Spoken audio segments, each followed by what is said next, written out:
Welcome to Educate. Today's question is, what is the binary equivalent of the decimal number 67.625? Option A 14010.110, option B 14011.110, option C 14010.101, and option D 14011.101.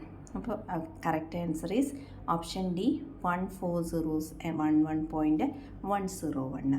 ഇനി എങ്ങനെയാണ് ഇവിടെ ചെയ്യുന്നത്? ഇതിൽ നമുക്ക് integer പാർട്സും ഉണ്ട്, fractional പാർട്സും ഉണ്ട്. ഇതിൽ ഇൻറ്റീജർ പാർട്സ് 67ഉം ഫ്രാക്ഷണൽ പാർട്സ് 0.625 ആണ്. ഈ ഇൻറ്റീജർ പാർട്സിനെ നമ്മൾ ഡിവൈഡ് ബൈ 2 ചെയ്യുക. അപ്പം നമുക്കൊരു കോഷ്യൻറ്റും റിമൈൻഡറും കിട്ടും. ഈ കോഷ്യനെ വീണ്ടും നമ്മൾ 2 കൊണ്ട് ഡിവൈഡ് ചെയ്യുമ്പോൾ നമുക്ക് 16 ആൻഡ് റിമൈൻഡർ 1ഉം കിട്ടും. ഇത് നമ്മൾ കണ്ടിന്യൂ ചെയ്തു പോവുക. അതായത് കിട്ടുന്ന കോഷ്യൻറ്റിനെ വീണ്ടും 2 കൊണ്ട് ഡിവൈഡ് ചെയ്യുക. ഇതുവരെ നമ്മൾ കോഷ്യൻ്റ് 0 ആവുന്നത് വരെ ഓരോ തവണ കിട്ടുന്ന റിമൈൻഡേഴ്സും നമ്മൾ എഴുതുക. ഇതിനെ നമുക്ക് ബോട്ടത്തിൽ നിന്ന് ടോപ്പിലേക്ക് റീഡ് ചെയ്യുന്ന സമയത്ത് നമുക്ക് ഇക്വലൻറ്റ് ബൈനറി നമ്പർ കിട്ടും.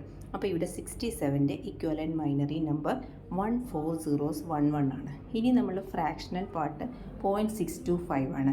അതിന് നമ്മൾ ഇൻറ്റു 2 ചെയ്യാം. ഇൻറ്റു ചെയ്യുമ്പോൾ നമുക്ക് ഇൻറ്റീജർ പാർട്സും ഫ്രാക്ഷണൽ പാർട്സും കിട്ടും. ഈ കിട്ടുന്ന ഫ്രാക്ഷണൽ പാർട്സിനെ വീണ്ടും ഇൻറ്റു ചെയ്യുന്ന സമയത്ത് വീണ്ടും ഇതുപോലെ നമുക്ക് ഇൻറ്റീജർ പാർട്സും ഫ്രാക്ഷണൽ പാർട്സും കിട്ടാം. ഈ പ്രോസസ്സ് നമ്മൾ ഇതുവരെ കണ്ടിന്യൂ ചെയ്യണം. നമുക്ക് 0 വരുന്ന വരെ ഫ്രാക്ഷണൽ പാർട്സ്, അല്ലെങ്കിൽ അപ് ടു 10 സ്റ്റെപ്സ് വരെ നമുക്ക് കണ്ടിന്യൂ ചെയ്ത് പോകാം. അപ്പോൾ കിട്ടുന്ന നമ്പേഴ്സാണ് നമ്മളുടെ binary equivalent of this fractional number. So here 101 നമുക്ക് കിട്ടും. അപ്പോൾ 67.625ൻ്റെ ബൈനറി ഇക്വലൻ്റ് എന്ന് പറയുമ്പോൾ 14011.101 വരും. Okay, thank you.